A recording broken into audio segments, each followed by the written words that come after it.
The scent of damp, decaying leaves and cold, exposed earth was my constant companion now, a brutal replacement for the warm, refined air of the king's citadel apothecaries.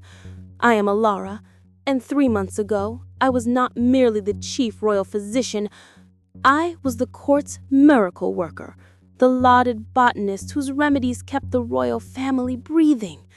Now I am nothing but a runaway, a woman hunted for a catastrophic failure. I didn't flee a reluctant marriage. I fled a death warrant signed by a vengeful king whose favorite heir I nearly killed with an experimental antidote gone wrong. The truth, known only to me, was far more corrosive. The formula hadn't failed. It had been expertly sabotaged by my jealous rival, Aiden, the king's new chief alchemist. But since Aiden had the ear of the throne, the public charge of treachery fell squarely upon me. My sanctuary was a pathetic, frost-covered ruin near the icy river Viridian. It was ugly, perpetually cold, and mercifully distant from the polished etiquette and fatal intrigues of court. Every dawn was a desperate victory, starting with the same survival ritual.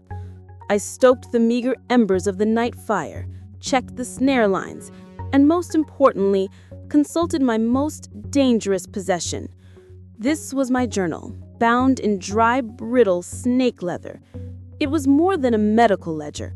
It was my insurance policy, and simultaneously, the gravestone of my old life. The pages didn't just contain my formulas for rare solves and resilient tonics.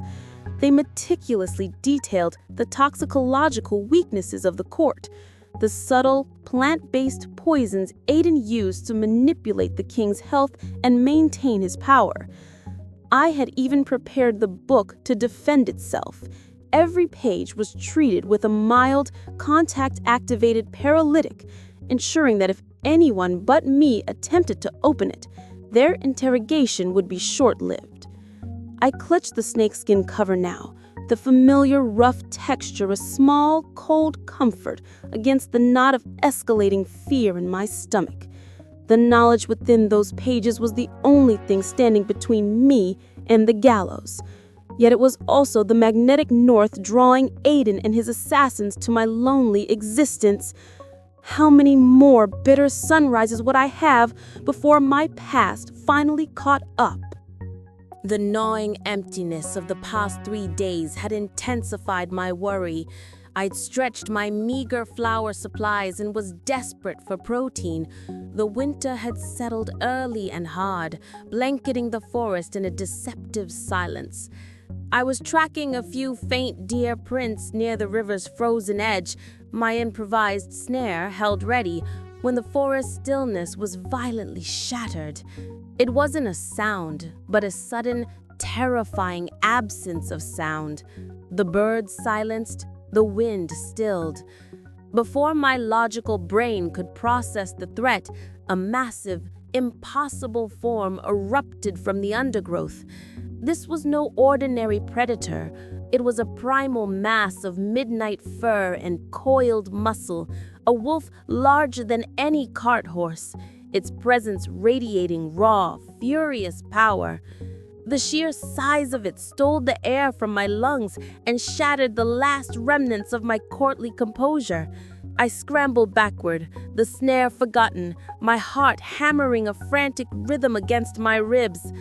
I saw the eyes first, not the vacant yellow reflection of a wild beast, but a terrifying, intelligent, burning gold edged with pain and an aggressive desperation. I reached instinctively for the poisoned dart strapped to my forearm, the one meant for Aeden's assassins, but I was too slow. The wolf didn't charge to kill. It lunged, the impact driving the breath from my chest as it pinned me to the snow. I braced for the fangs, the tearing pain, but instead, powerful jaws closed not around my throat, but around the thick collar of my tunic.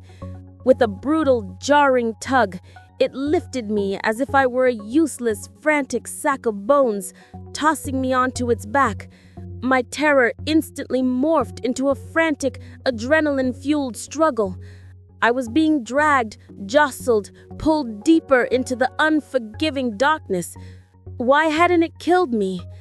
As we moved, the great wolf stumbled, a low, agonizing whine rumbling deep in its chest, a sound that was pure suffering, not aggression. Then I saw it.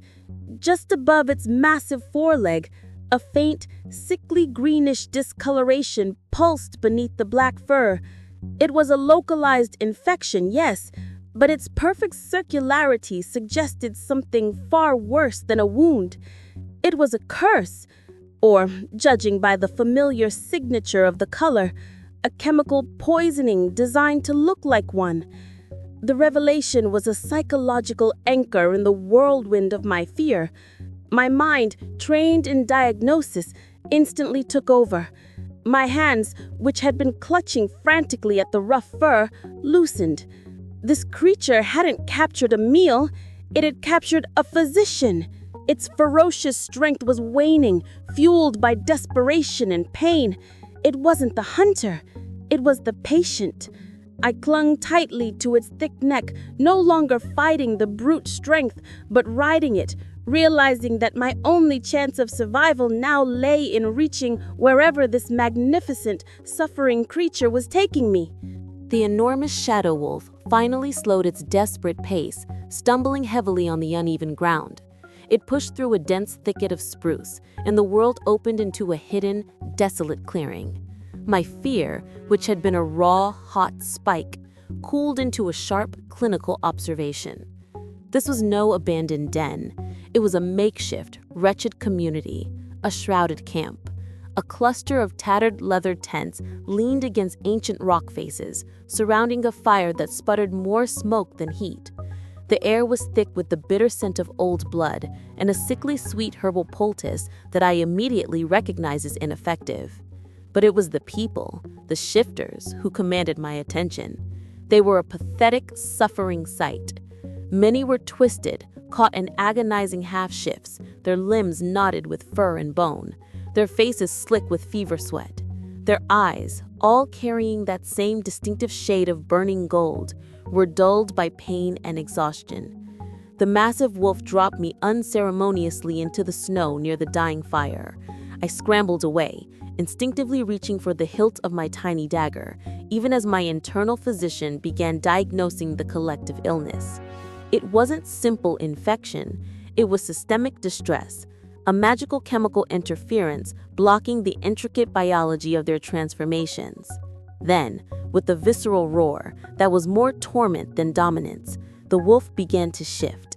I watched, transfixed and terrified, as the fur receded, bones cracked and reformed, and the magnificent beast compressed into a towering, powerfully built man. This was the Alpha, Kalen. He was rugged, his skin bronzed and marked by scars that spoke of countless battles. But even his powerful frame was struggling.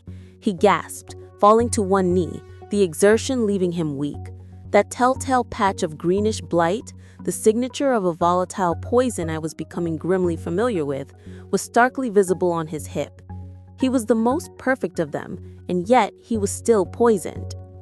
Kalen lifted his head, those searing golden eyes locking onto mine. His gaze was fierce, not with hunger, but with a terrifying absolute command.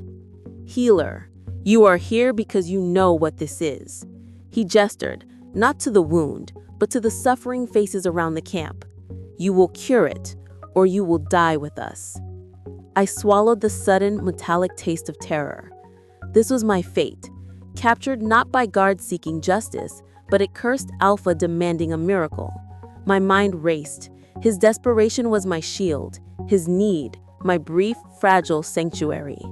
The hunter was a patient, the executioner a supplicant. My exile status had just become my bargaining chip in a world far more dangerous than the Citadel.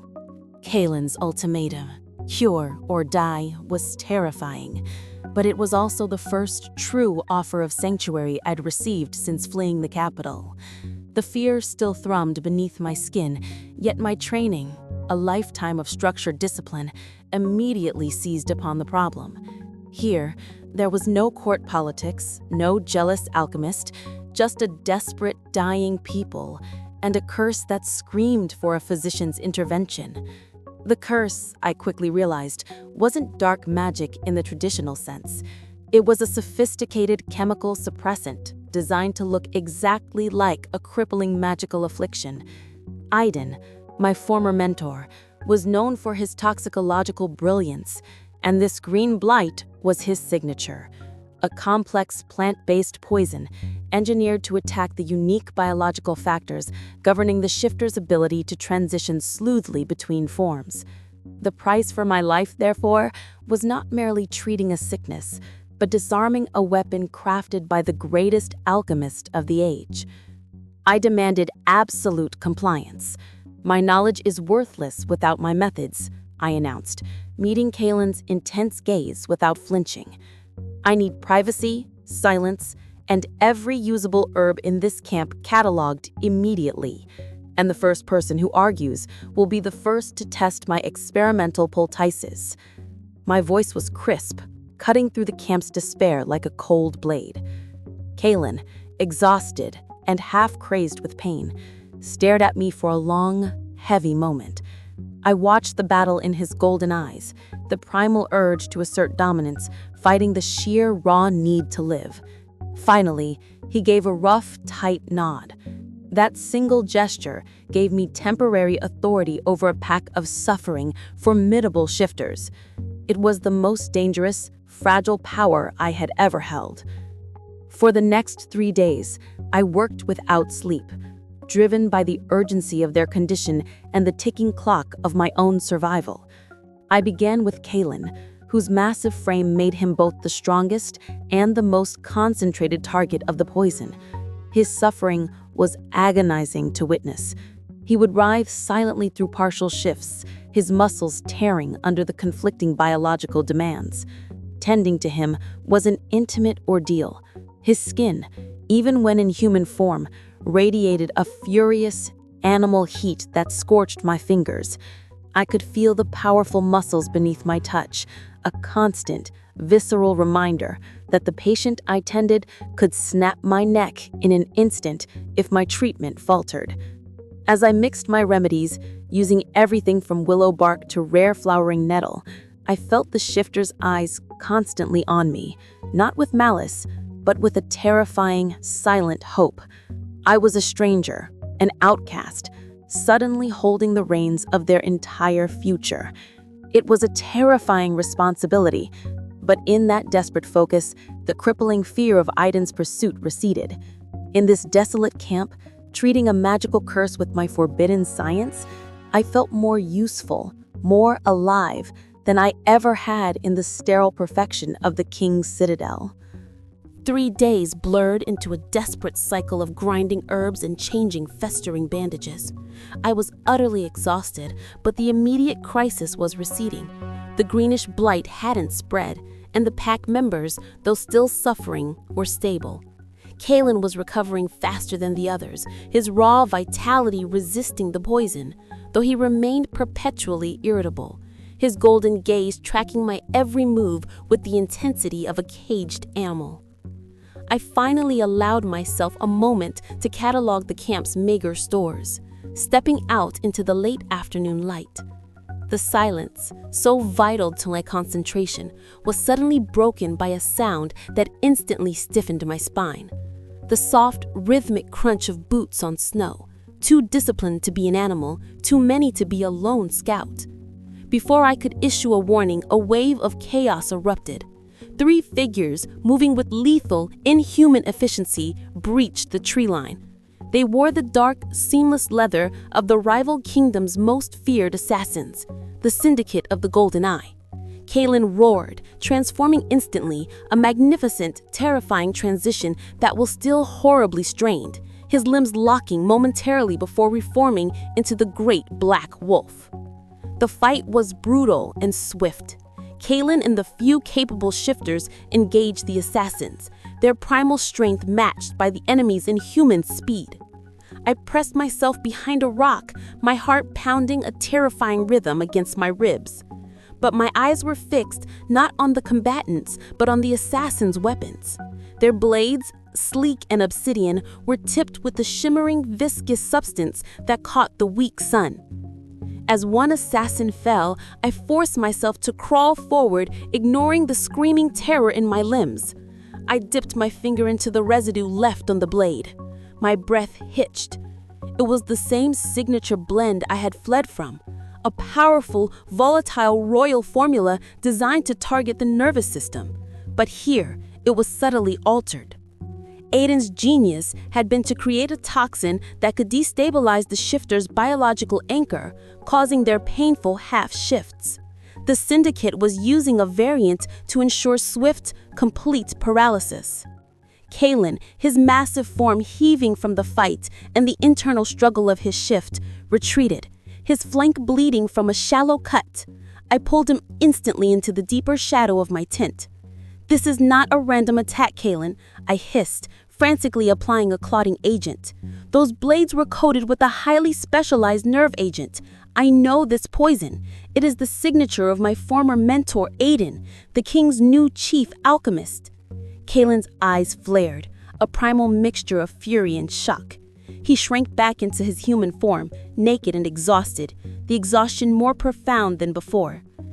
"Aiden," he rasped, the name a curse. He knew it. This was no coincidence. Someone was using this poison, and the reason I had fled the capital was directly linked to the curse destroying his camp. I was the key to their cure, but I was also the bait in a much larger, more deadly Game of Thrones. The raw exposure of Kalen in my tent, exhausted, bleeding, and fully human, forced an intimacy I hadn't anticipated. The adrenaline of the fight ebbed, replaced by the terrifying realization that his family's curse and my life's jeopardy were interwoven by the same toxic hand. I focused on the wound, applying a fresh poultice, the warmth of his skin radiating beneath my touch. "Aiden is more than an alchemist," I stated, my voice low and urgent. "He has an obsession with controlling power. He didn't invent this poison, he perfected an ancient formula. It targets the very essence of your people, the lycanthropic anchor that allows the shift. It's a chemical cage designed to ensure you remain trapped, either as imperfect beasts or as weakened men." Kalen listened, his golden eyes fixed on my face, searching not for malice but for absolute honesty. He finally broke the silence, his voice a strained whisper as he accepted the clotting tea I offered. "This curse, it began 4 years ago, shortly after our former Alpha died. Aiden found us, offered protection from the human kingdoms. We took his silver, then his remedies. The poisoning was slow, insidious. He promised strength, but delivered weakness." He paused, the admission clearly costing him immense pride. "The core truth is this, Elara. Our pack is fractured. Some believe the curse is a test, others an inevitable disease. My own kin are turning against me, desperate for the alpha position. Aiden knew this. He cultivated the chaos, ensuring the pack would be too weak to resist external attack or internal takeover." My mind raced. This was more complex than a mere antidote. This was a war for succession, fought with chemistry. "The counter-agent is rare, Kalen," I confessed, leaning closer, dropping my voice to a whisper. I opened my journal to the hidden pages and showed him the dense, coded diagrams of Aiden's toxin. To create an effective, complete cure, I need one specific volatile herb that grows only in the extreme northern peaks. But I also need your absolute, undivided trust. I closed the book, my gaze meeting his large hand placed on mine, his touch surprisingly steady. The raw power and the desperate need in his eyes merged into a singular commitment. "If you restore my pack, Ilar, the entire Shifter Nation will be your shield. You will have more than sanctuary. You will have my protection and my word." The weight of that vow settled between us, heavy and unbreakable. The tension in the camp reached a fever pitch as my chemical explanation clashed with the ingrained beliefs of the older shifters. They respected Kaelin, but they mistrusted my human science. Before I could fully prepare the crude tools and components for my chemical counter-remedy, the pack elders insisted on one last adherence to the old ways. Under a cold sliver of a moon, they organized a traditional purification ritual. The air thickened with burning sage and the scent of wild blood sacrifices. The entire pack, those half-shifted and those still mostly whole, gathered in a tight circle. They began a low, haunting chant, their voices weaving into a primal, desperate tapestry of sound, urging the shift to mend itself. Kaelin, against my urgent, whispered warnings, stood at the center, preparing for a collective shift, a powerful, synchronized transformation meant to purge the affliction. I watched, my breath held tight, the skepticism of the scientist battling the fear of the woman who understood the high stakes. I knew the curse wasn't spiritual, it was toxic. The massive effort of a mass shift would only strain their compromised biology further. The inevitable arrived with brutal suddenness. As the chant peaked, Kaelin attempted his transformation. Instead of the fluent, powerful grace I'd witnessed before, his body seized. He roared, but the sound was choked, his muscles contorting violently. His fur erupted in patchy, painful clumps, his bones grinding audibly as they locked in an agonized stasis. He collapsed, trapped.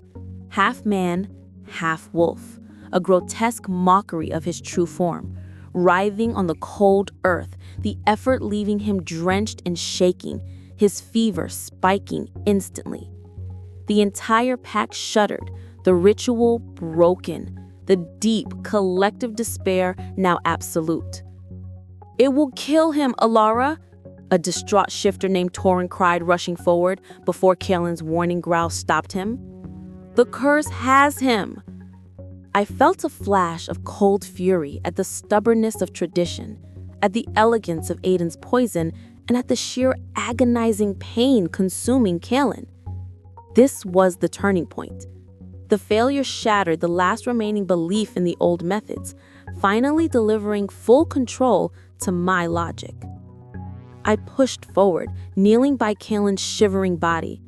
"This is not a curse, it is chemistry, and it demands precision, not prayers," I snapped, my voice ringing with a conviction born of desperation. I forced the elders to understand. Their failure proved that the cure could only be integrated by my human science with their shifting biology. The rare northern herb wasn't just a component. It was the final, catalytic piece of the equation, capable of stabilizing the lycanthropic anchor long enough for the body to eject the poison. There was no more time for doubt. Kaelin's condition was deteriorating rapidly. The herb had to be found, and I was the only one who knew its precise location and application. The failure of the ritual had driven Kaelin into a terrifying, sustained agony. He was barely holding his human form, sweat slicking his powerful body, his breath ragged. The cursed half-shift had done more than just drain him. It had broken his will to argue. But as I finalized the map coordinates for the rare herb, a new, cold determination set in his eyes. "No," he rasped, his voice raw from the exertion of the failed shift. He reached out, his hand closing around my wrist, the heat of his fever burning my skin. "You are not going to the Sundercliffs, Alara." My logic rebelled. "Kaelin, you saw the journal. That root is the only component I lack.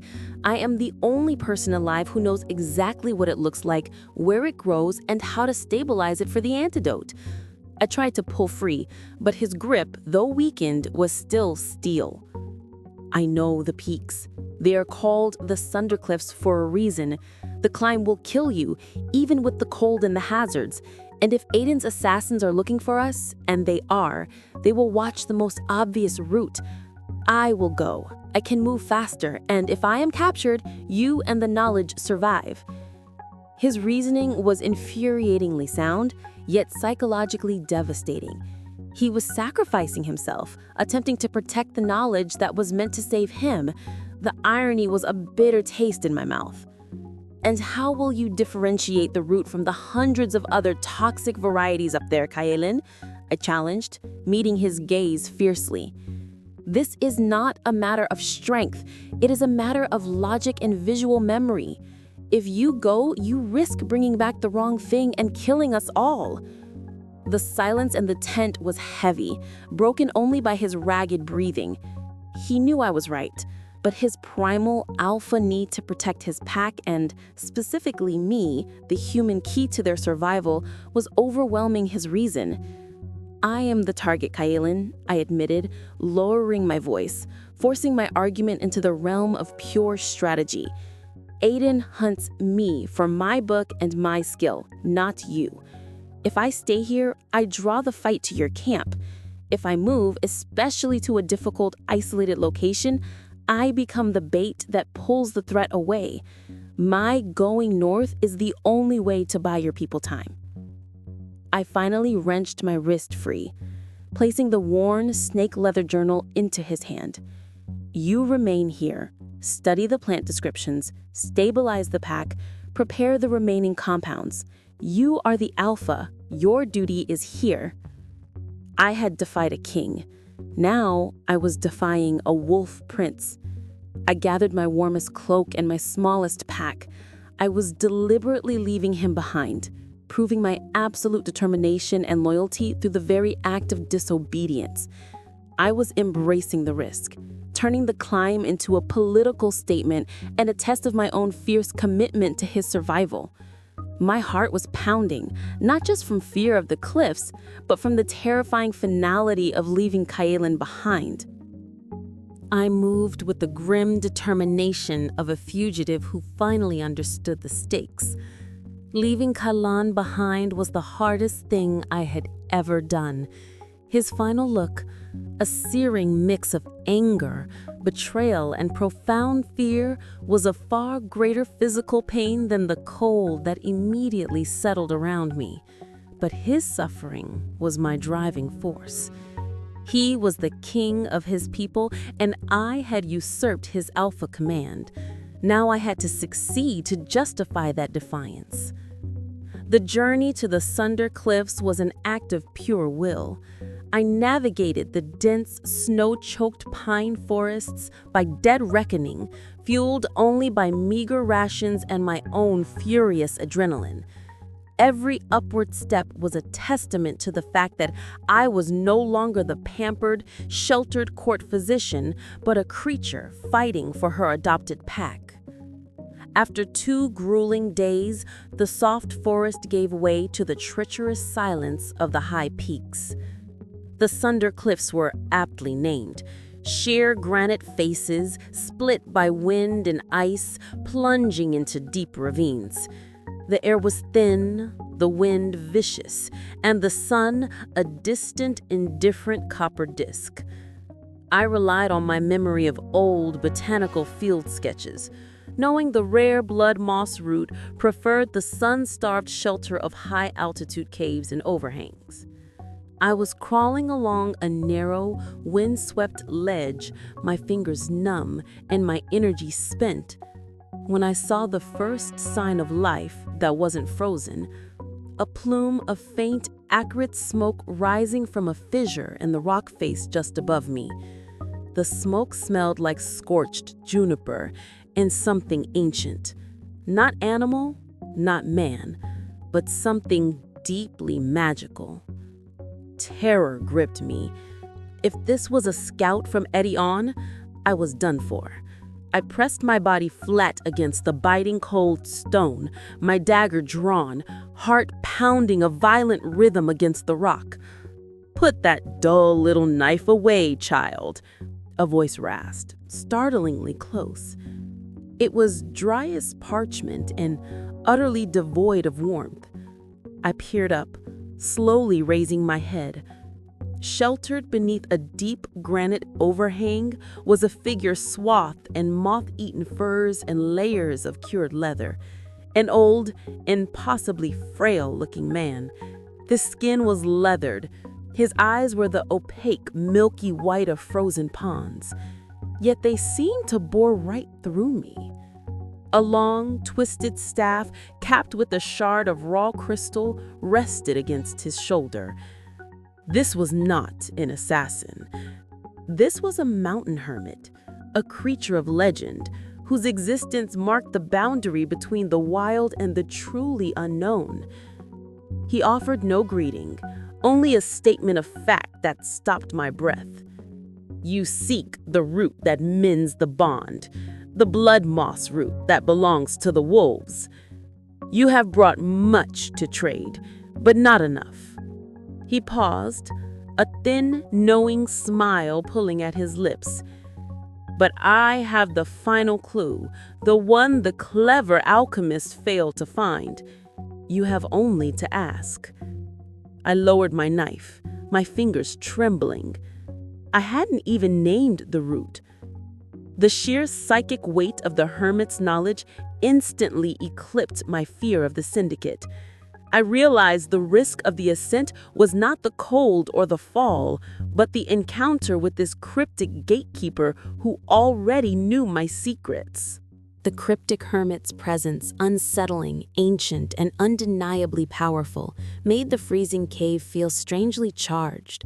I knelt before him, the terror of the mountain forgotten, replaced by a desperate focus on the blood moss root. The root is yours, the hermit declared, his sightless eyes somehow fixing on mine. It grows in the shadows of the highest ridge, but you would walk past it, child. The root itself looks like death, but its bloom, the catalyst, is the key to mending the anchor, and that bloom only appears when addressed by its true name. He paused, a deliberate, agonizing silence stretching the moment. Aiden knew the root's location, but he never found its name. He traded his soul to learn where the magic resides, but he failed to grasp that magic demands respect, not conquest.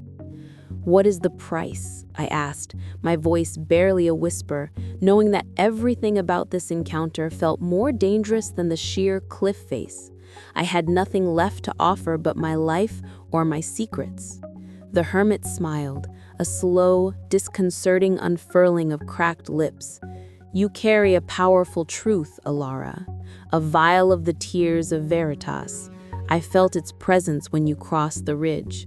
I desire that. My heart seized. The tears of Veritas, the potent, life-altering truth serum I had kept hidden beneath my tunic, ready to use as a final weapon or defense against Aiden. It was an ancient formula, capable of breaking the will of even the most guarded royal official. It represented my final, sovereign defense. Giving it up felt like stripping my soul bare before my enemy even arrived. What is the price? I asked, my hand instinctively going to the small, cold vial hidden beneath my layers. Why? It holds no value in these peaks. Truth has value everywhere, the hermit countered simply. It will settle ancient disputes in these mountains. The blood moss root is yours if the tears of Veritas are mine. He offered no negotiation, no pity. This was the ultimate moral test. I could keep my last weapon, perhaps protect myself from Aiden, but condemn Kaelin and his pack to a slow, agonizing death. Or I could sacrifice my final defense for the cure, trusting Kaelin's distant vow to protect me from the ensuing fallout. The choice was immediate and absolute. I drew the small, crystal vial from its sheath and placed it on the rock floor between us. The truth is yours, I confirmed, the finality of the act leaving a sharp ache in my chest. The hermit's face remained impassive, but his staff tapped once. The root's bloom is called Silent Oath. Speak it over the plant to harvest the cure. Go now, Alara. You have paid the price, and the wolves are running out of time." He vanished into the smoke before I could speak again. I wasted no time. Following his precise directions, I found the sickly-looking root, and there, blooming only as I whispered the words, "Silent Oath," was the tiny, perfect, blood-red bloom I needed. I secured it, my hand shaking, knowing I was returning with the miracle, but without my shield. The journey back was fraught with a frantic urgency. When I finally stumbled back into the hidden clearing, I was exhausted, filthy, and carrying the most precious thing in the world, the Silent Oath bloom. But my relief was short-lived. The camp was a kettle of tension. The shifters were hovering near Kalen's tent, their movements anxious, their golden eyes reflecting their profound despair. Kalen himself, having pushed his fevered body beyond all limits to maintain control, was furious. Not at the pack, but at me. He met me at the edge of the firelight, his face drawn, the deep fatigue making him appear predatory and unpredictable. I tried to rush past, holding up the tiny, precious bloom. "I have it, Kalen. The Silent Oath. We must start the final compound now, immediately." He didn't move. He simply reached out and took the flower from my numb fingers, his eyes never leaving mine. "You defied my direct commands, Alara. You gambled the cure and the survival of my people on your own stubborn will." His voice was low, strained, vibrating with a terrifying mixture of worry and pride. He respected my competence, but he was struggling fiercely against my disobedience. The air was thick with unspoken accusation and simmering attraction. The weeks of enforced intimacy, of my hands tending his broken body, of sharing secrets under the constant threat of death, had irrevocably blurred the lines between physician and woman, between patient and alpha. "I acted for your survival, Kalen," I countered, my exhaustion making my voice sharp. "You were too weak to retrieve the only key." He stepped closer, his imposing presence filling my space. "You sacrificed your defenses too. I know you did. You came back without the certainty of your shield." He wasn't wrong. He was noticing the absence of the power I carried, the truth serum I had traded. Then his hand reached into his tunic and drew out a second vial. My breath caught. It was another vial of the Tears of Veritas, a duplicate of the one I had just traded, proving that the hermit was capable of manufacturing the deadly court secret. Kalen must have taken it off the old man's decoy. "I need to know the depth of your loyalty, Alara," he stated, his voice now dangerously soft. "You have asked us to discard our magic for your science. You have defied your alpha. Aiden's threat is too close. I must know, without doubt, that your flight from the Citadel is absolute and that you hold no secret allegiance to your old world." He pressed the vial into my hand, his thumb brushing my skin. "We share everything now, Alara. Drink, lay your fears and your truths before me, then we save my pack." My heart hammered against my ribs. I had already spoken my truth to the hermit, but to do so under Kalen's gaze, to lay my soul bare before this powerful, terrifying man, it was the ultimate exposure. Yet I understood. The weight of his alpha responsibility demanded this clarity. I looked at the shimmering liquid, then into his fierce, golden eyes, and I knew, if I wanted this life, this man, this sanctuary, I had to accept the price. With a steady hand, I lifted the vial. The metallic, bitter taste of the Tears of Veritas hit my tongue, instantly dissolving the last vestiges of my conscious defenses. The potent truth serum ripped away the intellectual walls I had spent a lifetime building, leaving my deepest fears, my rawest desires, and my most guarded secrets exposed beneath Kalen's relentless gaze. I didn't speak the truth. The truth poured out. I confessed the true nature of Aoden's treachery, detailing the king's own toxic appetites and the sheer terror of facing the Citadel's assassins. Then, the psychological anchor gave way, and the most dangerous truth surged forward. My consuming, illogical love for Kaelin, the Wolf Prince who was simultaneously my captor and my sanctuary. I confessed the agonizing fear I had carried on the mountain, not of dying, but of returning too late to save him. When the torrent finally subsided, I stood trembling, utterly spent. Kaelin, his face a mask of primal comprehension, released the vial. His expression held no judgment, only a vast, terrifying acceptance. My willingness to break myself for him had validated the chaotic, powerful truth he already felt through instinct. Now, he grated, his voice thick with a new potent emotion. We save my people. With shaking but steady hands, I set the final compound in motion. I crushed the silent oath bloom, mixing it into a highly concentrated broth with the other neutralized toxins. Administering the cure was a painstaking process, but Kaelin, now fully trusting, helped me distribute the remedy to the most afflicted members of the pack. The effect was instantaneous and profound. As the compound worked to stabilize the lycanthropic anchor, the agonizing green blights receded, and the strained, half-shifted lamps snapped back into their proper forms. The shifters gasped, their golden eyes clearing, their collective sigh of relief vibrating through the cold earth. Kaelin was the last. He ingested the cure, and his body, already on the brink of another forced lethal transformation, suddenly went slack. Then, in a glorious, powerful release, he initiated a full, seamless shift, the midnight fur rippling into his magnificent wolf form, complete and utterly healthy. The pack howled, a deep, joyful song of deliverance. But the subtle magic of the Tears of Veritas was not done with me. As Kaelin, in his powerful human form, enveloped me in a crushing embrace, I felt a strange, immediate connection. The serum had established an irrevocable psychic link between us. I could feel the residual rush of his alpha power, the fierce relief, and the deep, possessive certainty of his commitment to me. The curse was broken, but my bond to Kaelin was permanently sealed. The euphoric relief of the cure was brutally short-lived.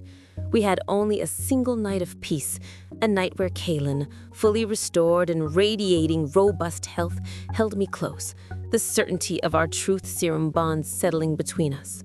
By dawn, the inevitable arrived, heralded by a frantic scout whose uniform was shredded and face smeared with blood. "They're coming, Alpha," the shifter gasped, collapsing at the edge of the clearing. "Not the usual guards. A full regiment, and Aoden is with them." The name, my demon from the past, sent a cold spike of dread through my chest. Kaelin, his senses now amplified by his perfect shift, tensed. He immediately transformed, the massive black wolf moving silently to the perimeter, confirming the impending threat. Aoden hadn't been defeated by the Syndicate. He had used the attack to gauge the pack's meekness, and now he was coming for the two things he valued most, the alpha position and my knowledge. We prepared immediately, the pack moving with renewed discipline. But the true danger wasn't the human army. It was the figure who stepped confidently out of the ranks, a slender, imposing man cloaked in the deep purple of the royal alchemist. "Ilara," Aoden called out, his voice smooth and utterly devoid of remorse, carrying easily across the snow. "You cured them with my own formulous counter-agent. Clever, but ultimately pointless." Kaelin roared, a terrifying primal sound of dominance and challenge, and shifted back into human form, stepping forward to meet Aoden at the clearing's edge. Aoden didn't flinch. He simply smiled, a cold, predatory twist of his lips. "Still so sentimental, little brother?" The revelation slammed into me with the force of a physical blow. Kalen staggered, his fierce golden eyes widening in shock. "What?" I gasped, the pieces of the puzzle clicking into place with horrifying speed. The similar golden eyes, the obsession with the shifter's biology, the sophisticated, insidious nature of the curse. Aiden, the king's chief alchemist, the man who nearly murdered the heir and forced my exile, was Kalen's rogue sibling. "Surprised, Alpha?" Aiden sneered, gesturing at the terrified pack. "The alpha position should have been mine, but you were the stronger wolf, so I became the stronger man. I crippled your pack chemically, proving that my human intellect was superior to your brute instinct. I didn't want the Shifterlands ruined. I wanted to rule them, transforming them into a powerful weapon for the king. And you, Ilara, you have the one thing I lack, the key to stabilizing that power permanently. You should have stayed and been my subordinate." The ultimate treachery was exposed. This wasn't a fight against a distant human court. It was a battle for succession, waged with poison and betrayal between two brothers who embodied the conflict of magic and science. The hunt had indeed intensified. It had become devastatingly personal. The atmosphere cracked with the tension of two brothers prepared to destroy each other. Kalen, recovering from the emotional devastation of Aiden's betrayal, focused the raw, restored fury of his alpha strength on the threat. "You will not touch my pack, brother," he roared, transforming instantly into the massive Shadow Wolf, a perfect, terrifying embodiment of instinct and power. Aiden merely smiled, raising his hands. He wore specialized leather gloves embedded with gleaming vials. "A shame, Kalen. Instinct loses to intellect every time." The battle erupted. Kalen charged, leading his pack in the furious assault against the disciplined line of human soldiers. While the shifters were powerful, the soldiers were equipped with specialized alchemical weaponry, smoke-filled darts and flares designed by Aiden to disorient and weaken shifters. My role was clear. This wasn't a fight for claws and muscle, it was a fight for chemistry. While Kalen engaged Aiden, who was wielding arcane, toxic energies that pulsed from the vials on his gloves, I raced back to my tent, grabbing my journal and my supply of neutralized toxins. I knew Aiden's weaknesses. His poisons were powerful, but they required specific environments. I worked feverishly combining highly volatile counterpoisons with sulfur and dried moss. I threw the mixture onto the fire. A thick, acrid yellow smoke immediately filled the clearing. It was not lethal, but it was specifically designed to disrupt Aiden's carefully calibrated alchemical vision and neutralize the airborne components of his noxious darts. The human soldiers coughed and stumbled, their vision blurred, their specialized weaponry suddenly useless. This small window was all Kalen needed. Aiden shrieked in frustration as his precision was robbed by the smoke. Kalen, using the pack's synchronized movements, separated Aiden from the protection of his troops.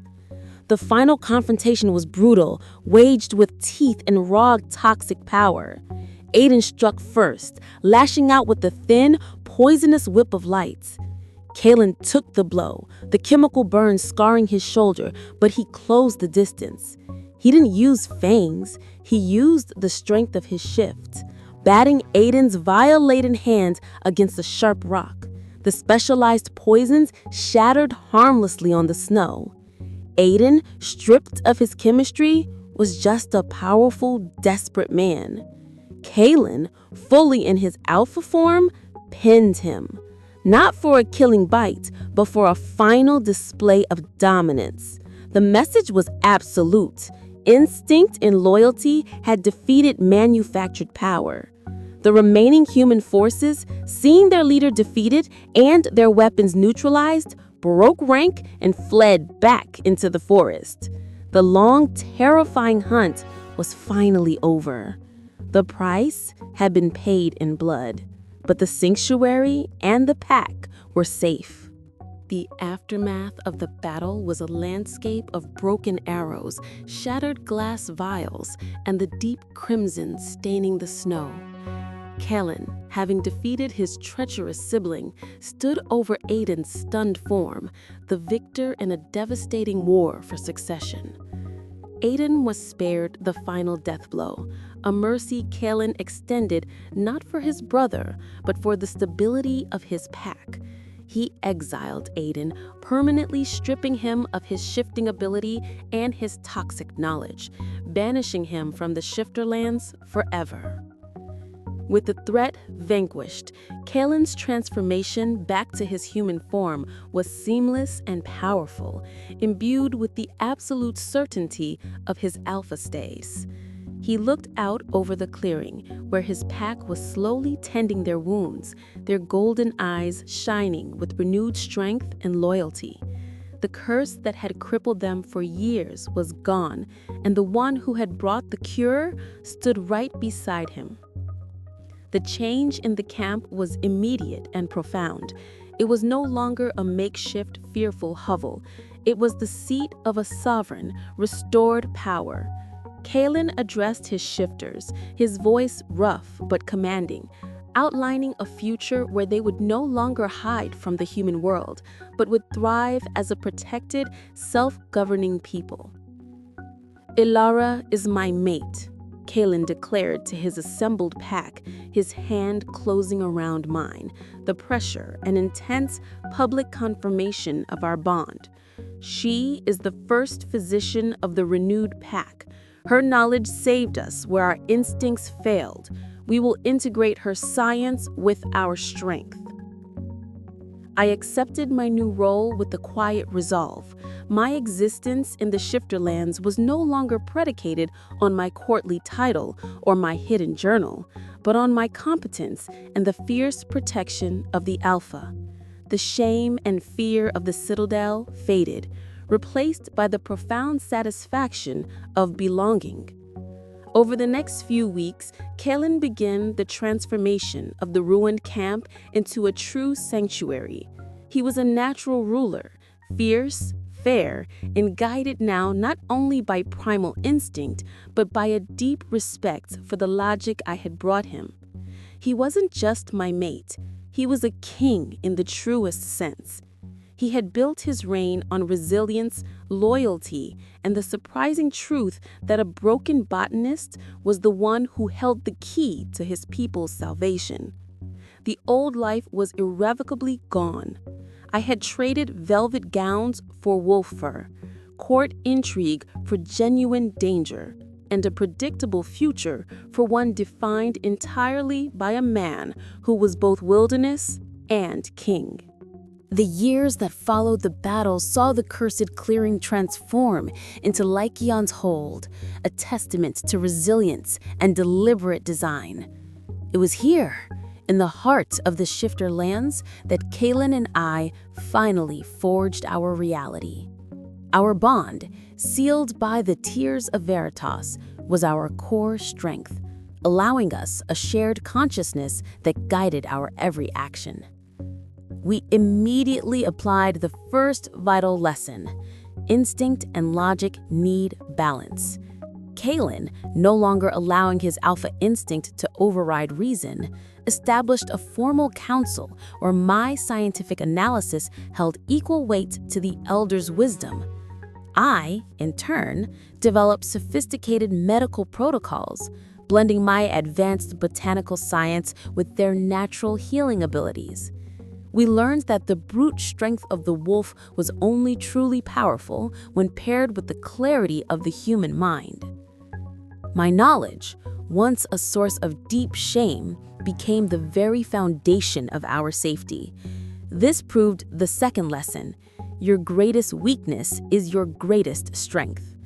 The toxicological expertise that almost earned me the gallows became the indispensable tool for our survival, allowing me to develop an early warning system against any remaining chemical threats from the human kingdoms. Our leadership was defined by the third principle: truth is the strongest bond. Because our relationship was founded on absolute, forced honesty, we never succumbed to courtly deceit. This transparency extended to the pack, fostering a level of trust that made the hold unbreakable. We knew each other's thoughts and fears, eliminating the space for miscommunication or internal betrayal that had crippled the pack before. Finally, Kalen understood and championed the fourth lesson: defiance can be loyalty.